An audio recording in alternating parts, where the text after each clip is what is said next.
wawancara, di mana wawancara ini merupakan salah satu tugas saya dalam program guru penggerak, di mana saat ini saya akan mengadakan wawancara itu untuk pemenuhan, salah satunya adalah untuk pemenuhan tugas dari modul 3.1, tetapi saya juga ingin belajar lebih banyak kepada Pak Duli selaku kepala sekolah yang sudah bertahun-tahun.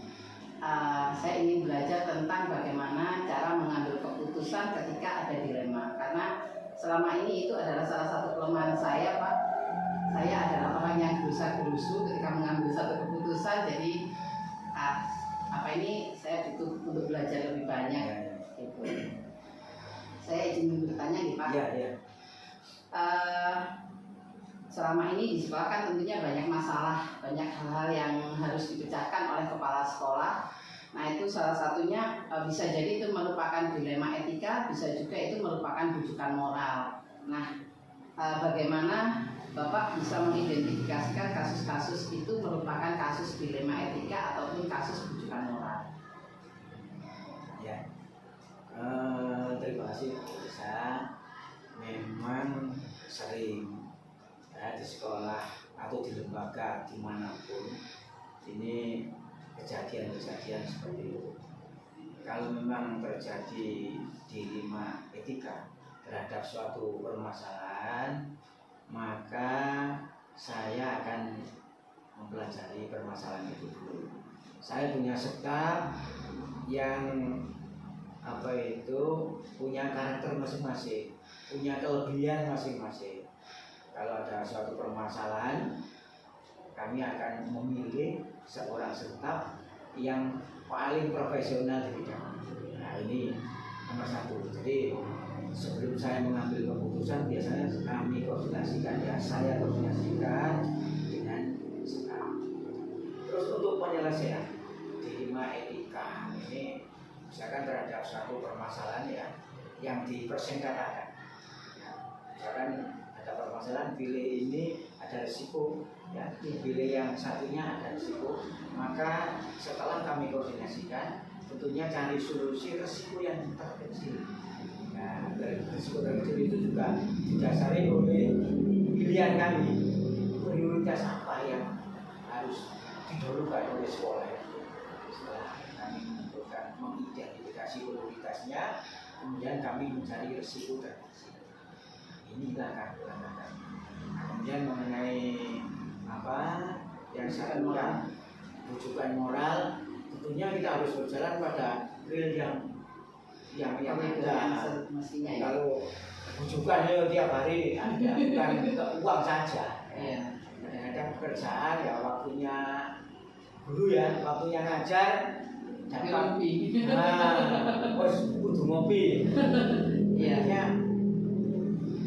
Bagi guru yang kurang bertanggung jawab terhadap tugasnya, bisa ditinggal ngopi. Nah, ini kurang benar. Tentunya rujukan moral itu terjadi mengenai kepada siapapun, termasuk saya selaku kepala sekolah. Tetap kami berpegang teguh pada real yang ada. Rujukan itu kita saring itu sudah benar ini. Kita tinggalkan, jangan sampai dilakukan. Ini mungkin maksudnya. Baik, terima kasih Pak. Mungkin saya lebih banyak sering kena rujukan moral. Kemudian selama ini bagaimana Bapak menjalankan pengambilan keputusan di sekolah, terutama untuk kasus-kasus di mana ada dua kepentingan yang sama-sama benar dan sama-sama mengandung nilai kebajikan. Misalnya nilai kebajikan tentang kejujuran dengan melawan komitmen, atau integritas dengan kedisiplinan, seperti itu, atau apa saja. Terima kasih Bisa. Sebetulnya pertanyaan ini ragunya dan pertanyaan yang pertama. Jadi proses saya untuk menyelesaikan, untuk mencari solusi terhadap permasalahan nomor satu, saya koordinasikan dengan staf. Kemudian langkah kedua, cari solusi mana prioritasnya. Jadi kalau ada dua kepentingan yang sama-sama benarnya, tentunya diidentifikasi namanya. Jadi kepentingan apa yang nomor satu? Ya kan ada bahkan ada 3 kepentingan. Kita ranking kepentingannya itu 1, 2, 3. Maka solusinya dicari yang prioritas yang nomor 1. Tentunya sesuai dengan program sekolah, tentunya dengan sesuai dengan visi dan misi sekolah kita. Kalau itu kepentingannya sama-sama baiknya ya. Iya. Kalau ada 2 kepentingan yang satu baik satu tidak, tentunya ya langsung pilih yang baik. Mungkin seperti itu. Berarti langkah-langkahnya itu adalah Bapak melakukan koordinasi dengan staf, Betul. kemudian membuat skala prioritas mana yang Identifikasi permasalahan tadi. Oh, seperti itu. Baik. Hal-hal apa saja yang selama ini Pak Duli anggap efektif dalam pengambilan keputusan pada kasus-kasus dilema etika? Wah, masih gandeng dengan Masih sama ya, Pak, ya? Sama itu. Ya, Oke. itu tadi. Jadi langkah-langkah praktis tadi. Saya tidak bisa, atau kasarnya gini, saya tidak boleh langsung mengambil keputusan tanpa minta pertimbangan staf. Jadi Pak Duli pasti akan selalu mempertimbangkan dulu dengan staf, Iya, Pak, ya. Sehingga minta masukan lah. Iya. Minta masukan. Istilahnya setelah masukan ya itu tetap lalu membuat keputusan. saya yang memutuskan, tapi berlatar belakang pilihan yang Ini lain. saya benar-benar harus belajar ini, Pak. Saya orang egois soalnya. Saya termasuk orang yang egois, biasanya memutuskan sendiri. Lalu apa yang menjadi tantangan Pak Duli ketika mengambil keputusan dalam dilema etika? Pastinya kan ada tantangannya ini, Pak. Ya. Kalau ada 2 permasalahan, misalkan 2 aja ya, Oke. itu sama-sama menjadi prioritas utama. Satu contoh ini, itu saya sudah contoh permasalahan apa ya? Misalkan ini aja secara global. Misalnya 2 permasalahan. Nah, misalkan ini pernah MOU dengan apa itu KUD itu ya? ya, Nah, itu tentang pembuatan susu Iya. dan di dalamnya ada kesepakatan kita membeli Iya. produknya. Iya. Nah, ini. Terus tiba-tiba kan sudah berjalan kemarin itu. iya. Tiba-tiba secara sepihak ya KUD menaikkan harga susu. Nah, menurut kami kenaikannya itu sangat signifikan.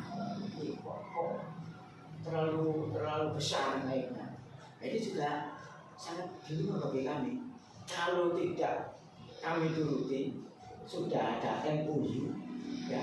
Kalau dituruti, kami bisa berhadapan dengan pihak yang berwenang, misalkan inspektorat.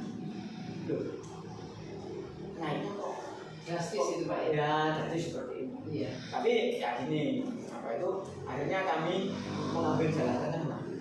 MOU kami buka kembali. Nah, kami punya staf ya, salah satunya Bu Lisa ini nanti bisa dibuka kembali musyawarah. Jadi dengan kenaikan ini, langkahnya KUD bagaimana, terus solusi dari kami ya, yang terlibat membuat MOU bagaimana, kita tinjau kembali. Itu tetap kami mencari apa itu solusi permasalahan yang minim resiko. Nah, itu ya, mungkin seperti itu. Jadi itu termasuk tantangan ya, Pak, ya. Tantangan. Karena berhadapan dengan masyarakat sekitar Ya. juga. KUD itu kan milik ngantang.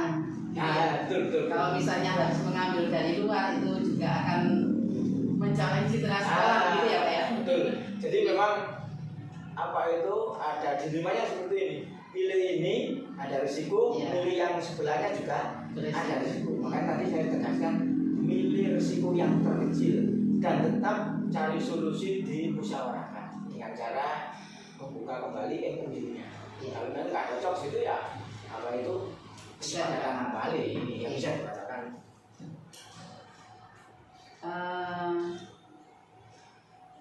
Apakah Bapak memiliki jadwal tertentu dalam sebuah penyelesaian kasus dilema etika? Ini kasus dilema etika itu kan tidak bisa drama. Atau Ya berharap kalau bisa tidak ada itu kan. Iya. Nah, tapi ini permasalahan yang kadang-kadang itu tiba-tiba ada misalkan. Kalau seperti itu memang itu permasalahannya tidak direncanakan, tentunya yang tidak ada itu penyelesaian juga tidak bisa ditarget itu. Berarti Hanya saja gini, melihat permasalahan. Kalau memang permasalahannya itu kok itu terlalu longgar dalam waktu ya, kok molor untuk diselesaikan, itu berisiko terhadap sekolah, terhadap siswa, terhadap guru dan sebagainya. Ya tentunya saya punya jadwal untuk menyelesaikan. Bagaimana cara membuat jadwal? Kami koordinasi dengan serta. Jadi bukan saya sendiri yang menyelesaikan. Jadi kami tetap musyawarah, ya, maka akan menentukan kira-kira berapa hari permasalahan ini selesai sehingga tidak mengimbas ke ke yang lain. Mungkin seperti itu. Berarti tidak selalu harus dijadwalkan, tapi bisa juga terjadi saat itu juga gitu ya Pak? Bisa, ya. Kalau memang permasalahannya kok pelik atau tidaknya, atau urgent atau tidaknya gitu. Betul seperti itu. Nah, di sini ini ada pertanyaan, adakah seseorang atau faktor yang mempermudah atau membantu? Nah, ini seperti yang Pak disampaikan tadi, itu kan yang membantu adalah staf, gitu ya, staf ahli yang ada di sekolah kita gitu. Ini saya luruskan dulu. Staf itu kami mempunyai 4 staf yang membidangi masing-masing. Contohnya ada staf guru. Kalau ada permasalahan urusan dengan guru-guru, tentunya saya koordinasi dengan kebetulan Pak Arif ini, dengan guru-guru, dengan kesiswaan ya kesiswaan. Tapi tidak menutup kemungkinan ya kami punya wakil Pak Ruh. Ini selalu kami ajak untuk diskusi ya. Bukan berarti kalau guru-guru itu melulu diselesaikan urusan guru, tidak, tetap minta masukan staf yang lain, bahkan Bapak Ibu guru ini juga tidak jarang kami libatkan untuk solusi. Baik, dari semua hal yang sudah disampaikan tadi, pembelajaran apa yang bisa Bapak petik dari pengalaman Bapak ketika mengambil keputusan dilema? Ini memang pengalaman ini guru yang terbaik. Seperti bahasa itu saya mengakui ya. Jadi siapapun yang belum punya pengalaman menyelesaikan permasalahan, tentunya kadang-kadang bingung dan dituntut untuk selesai, kadang-kadang belum punya solusi. Tapi alhamdulillah dengan berbagai kejadian ya saya punya pengalaman. Jadi pengalaman itu yang menempa diri saya untuk berpikir secara taktis untuk mencari solusi. Jadi saya kalau ada permasalahan, pikiran saya langsung ini bidang apa ini? Oh, permasalahannya kok bidang pemasyarakatan? Saya comot untuk. Jadi pikiran saya itu cepat menghubungkan apa permasalahannya, saya hubungkan dengan siapa yang bisa membantu saya itu cari solusi. Jadi seperti itu. Baik Pak Dwi, terima kasih atas waktu dan kesempatan dan juga pembelajarannya buat saya. Dan dari sini saya bisa menarik kesimpulan bahwasanya ketika kita akan membuat satu keputusan, banyak hal yang harus kita pertimbangkan. Salah satunya adalah mengajak seseorang yang kita anggap pas untuk kita ajak koordinasi atau memecahkan masalah tersebut. Baru sebagai pimpinan kita tetap harus bisa memutuskan dengan adanya banyak pertimbangan tersebut. Artinya tidak gerusa-gerusu ya Pak. Kalau saya itu orang yang gerusa-gerusu. Bingung saya kan. Saya takut ini. Iya, di rumah juga kakak saya selalu bilangnya itu. Ini sebenarnya susu sembuara, gak dipikir bisik begitu. Dan ya itu karakter kelemahan saya di situ memang Pak. Terima kasih. Karakter itu bisa diubah dengan pengalaman. Pengalaman itu sangat berharga dan guru yang terbaik mungkin itu. Terima kasih Pak Dwi atas waktunya. Terima kasih. Assalamualaikum warahmatullahi wabarakatuh. Waalaikumsalam.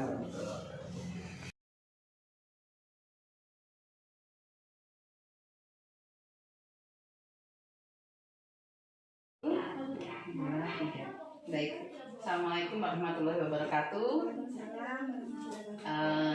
Bu Eni, terima kasih atas waktu dan kesempatan yang diberikan pada saya. tujuan saya datang kemari yang pertama ada dua, Bu. Yang pertama yaitu satu, saya ingin bersilaturahim karena lama sudah tidak ketemu dengan jenengan, ya. Sudah berapa tahun ini. Yang kedua adalah ini ada hubungannya dengan tugas saya sebagai guru penggerak, di mana dalam kurun waktu ini saya adalah calon guru penggerak angkatan 5 dari Kabupaten Malang, dan di Ngantang ini berarti angkatan kedua. Selamat, Bu. Terima kasih. Dan ini menjadi sebuah tantangan sebetulnya buat saya. Banyak hal baru yang saya pelajari di guru penggerak ini yang banyak menggugah saya. Aduh, ternyata saya itu begini. Saya itu akhirnya banyak introspeksi diri. Baik, Bu. Terkait dengan kedatangan saya yang kedua, tadi sudah saya sampaikan saya adalah salah satu calon guru penggerak, di mana sekarang ini saya mendapatkan tugas untuk mengadakan wawancara, sekaligus saya menimba ilmu dari kepala sekolah yang kompeten tentang pengambilan keputusan dilema etika ataupun rujukan moral. Berkenan, Bu? Ya, baik. Silakan. Di sini saya akan mengajukan beberapa pertanyaan, ya, Bu. Yang pertama, bagaimana selama ini Bu Herni dapat mengidentifikasi kasus-kasus yang terjadi di sekolah itu kan mestinya banyak. Bagaimana Ibu Herni itu bisa mengidentifikasi kasus ini itu adalah kasus dilema etika ataukah kasus ini adalah kasus rujukan moral, begitu? Ya, baik, Bu. Yang pertama terima kasih atas waktunya. Semoga sehat semuanya. Alhamdulillah, amin. Semoga bisa lolos. Amin, alhamdulillah. Berikutnya saya akan berusaha menjaga menurut saya mengidentifikasi dilema etika dan rujukan moral sesuai yang ada di dalam lembaga kami, karena terus terang ini lembaga PAUD, saya sebagai satuan PAUD-nya. Di sini untuk dilema etikanya berkaitan dengan proses pembelajaran. Rata-rata di PAUD itu kita sama-sama mengetahui bahwa kurikulumnya adalah belajar selayaknya bermain. Tetapi para wali murid menuntut sebuah kewajiban bahwa setelah dari TK, HP itu lulus harus sudah bisa calistung. Itu merupakan dilema etika menurut gitu, saya. ya? Karena apa? Kalau wali murid menuntut calistung tapi di kurikulum boleh calistung, tetapi dengan cara bermain, itu yang mungkin disebut dilema. Kalau rujukan moral sih dengan berkaitan pembelajaran kita dibutuhkan media-media pembelajaran, kalau misalnya kita melakukan pengadaan barang kemudian itu tidak sesuai dengan konsep pembelajaran, kan kita harus berpikir dulu, tidak hanya mau dibujuk tapi harus pas yang untuk anak-anak PAUD itu yang seperti. Jadi harus bisa memikirkan sesuai tidaknya dengan gitu. Iya. Sekarang adalah selama ini bagaimana Bu Herni menjalankan pengambilan keputusan di sekolah, terutama untuk kasus-kasus di mana ada dua kepentingan itu yang sama-sama benar. Baik, seperti yang saya sampaikan di awal, masih tetap jalur ke pertanyaan pertama. Iya. Karena dari program dinas kurikulum kita adalah belajar seraya bermain, sementara tuntutan wali murid adalah bisa dan wajib calistung untuk persiapan ke jenjang sekolah dasar, kita harus bisa bijak mengambil sebuah keputusan. Pertama, kita memberi sosialisasi dulu, memberi sosialisasi penjelasan kepada wali murid bahwa kurikulum PAUD yang sebenarnya ini melalui rapat parenting atau rapat wali murid. Setelah videonya kita beri penjelasan, akhirnya tuntutan mereka masih bisa kita seimbangkan dengan kurikulum yang ada. Jadi harus pandai-pandai memberikan pemahaman, penjelasan yang baik, karena dua-duanya tujuannya baik. Iya. Kita di PAUD kan juga nggak boleh merusak karakteristik anak dengan menekan harus memberikan calistung yang tidak sesuai dengan porsinya. Iya, karena memang di dinas itu kan sudah diatur sedemikian rupa gitu. Tapi memang kadang wali murid itu tidak bisa menyadari ini. Iya, cuman kalau kita langsung aja nggak bisa mendengar masukan wali murid, berat juga pada saat proses. Iya. Baik, yang berikutnya adalah langkah atau prosedur seperti apa yang biasanya jenengan lakukan selama menangani dilema etika ini? Untuk menangani dilema etika ini banyak ya yang integrasi sebenarnya di PAUD itu, tidak hanya kepada wali muridnya, terkadang juga ke pendidiknya, guru-gurunya ya. Itu kita melalui komunikasi dan edukasi. misalnya ada sesuatu hal yang kita kurang pas sebenarnya dengan etika, tentunya kita harus menjalin komunikasi lebih baik lagi. Oh, begitu. Baik Ibu. Hal-hal apa saja yang selama ini panjenengan anggap efektif dalam pengambilan keputusan pada kasus-kasus dilema etika? Hal yang efektif untuk diambil menjadi sebuah keputusan tentunya dengan bermusyawarah. Kalau saya pasti bermusyawarah sebelum mengambil sebuah keputusan. Tidak mungkin saya hanya mendengar dan menuruti apa yang saya mau, tapi saya harus melibatkan semuanya. Karena di PAUD saya selalu melakukan komunikasi dengan dewan guru, dengan komite, dengan yayasan. Jadi semua yang terlibat stakeholder yang ada di lembaga ini saya libatkan sebelum saya mengambil sebuah keputusan. Baik, berarti memang itu cara yang paling efektif ya? Iya. Iya, saya akan banyak belajar dari ini. Oke, hal-hal apa saja yang selama ini menjadi tantangan bagi Ibu dalam membuat keputusan dilema etika ini? Banyak sih tantangannya. Tapi yang pertama tidak kalah pentingnya adalah sumber daya manusianya, pendidiknya kita. Misalnya kita beretika disiplin saja, tidak ada tujuannya benar. Tetapi terkadang tidak semua mampu mengikuti dengan baik. Berarti dari dalam gitu ya? Dalam soalnya. Jadi butuh pendekatan persuasif juga. Ah iya, seperti itu. Biasanya memang kalau mendekati teman itu kadang ini kepala sekolah kan juga bisa sebagai teman ya Bu? Betul, harus. Iya, nah itu biasanya ini yang kadang ada unsur pakewu itu ya Bu ya? Iya. Terkadang guru itu juga masih ada rasa sungkan, kepala sekolah mau menegur, apalagi kalau gurunya mungkin lebih tua ya. Lebih tua. Kamu juga. Kita kan orang Jawa ya. Iya. Tapi mau tidak mau harus dilakukan itu. Harus dilakukan. Kita pasti harus duduk bersama mengkomunikasikan. Ini saya harus banyak belajar. Bener banyak belajar. Ya, soalnya kadang kita harus tegas, kadang kita harus gimana mengikuti kondisi ya. Nah saya tuh lebih sering ke tegasnya daripada. Tapi nggak bisa juga semuanya Nah iya diselesaikan dengan makanya tegas. itu saya harus belajar Harus ini melihat tentang siklon. pekewu itu. Saya kadang yang abaikan yang namanya pekewu itu karena menurut saya ini begini, kamu harus gitu. Itu yang saya perlu belajar Bu. Oke. Adakah Ibu memiliki waktu tertentu atau tempat tertentu untuk menyelesaikan dilema etika yang terjadi atau akan dilakukan saat itu juga begitu? Jadi melihat status kondisinya ya, permasalahannya itu apa yang berkaitan dengan dilema etika. Jadi menyelesaikannya juga melihat situasi dulu. Ada saatnya harus kita selesaikan saat itu ya saat itu. Kalau masih bisa ditunda ya dikomunikasikan lebih lanjut. Kita cari waktu dan momen yang tepat tempat yang pas. Tempatnya ya. Sambil ngopi-ngopi gitu ya. Bisa nggak sambil ngopi-ngopi gitu? Bisa, Gitu ya. harus ada sesekali juga seperti itu. Iya. Menjalin sebuah harmonisasi itu kan juga kadang membuahkan kesepakatan yang pas juga. Kadang kalau tempatnya yang kelihatan formal itu tegang ya Bu ya. Kadang membuat kita malah tegang, nggak bisa rileks, akhirnya yang ada di benak kita cuma beban-beban kita.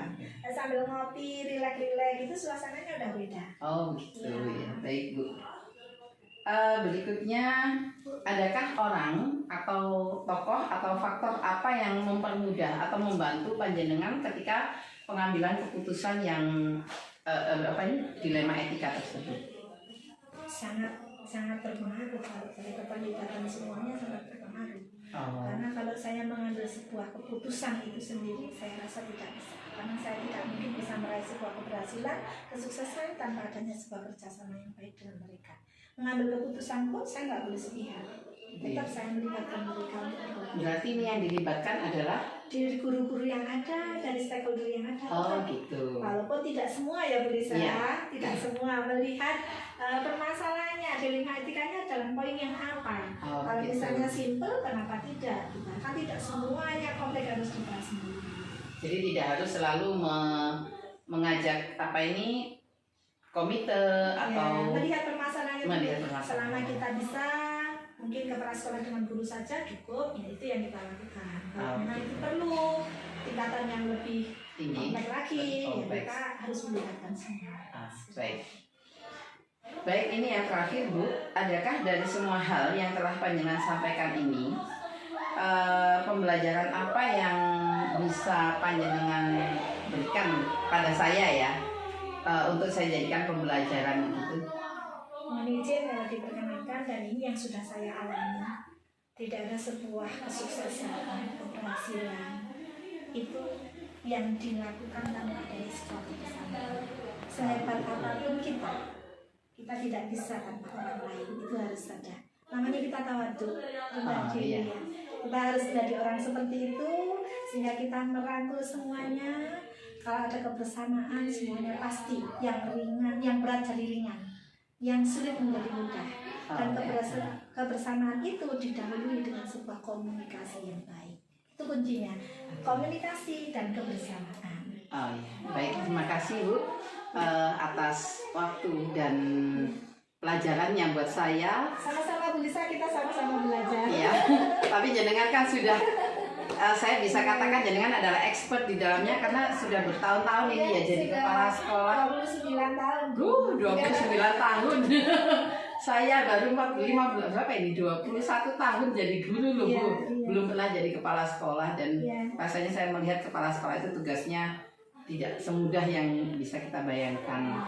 Apalagi ketika menghadapi dilema-dilema etika seperti itu. Kalau untuk rujukan moral, saya yakin setiap orang pasti bisa membedakan antara baik dan yang buruk ya Bu ya. Tapi kalau untuk benar dan benar ini yang saya harus banyak belajar. Baik, terima kasih atas waktunya Bu Eni. Wassalamualaikum warahmatullahi wabarakatuh.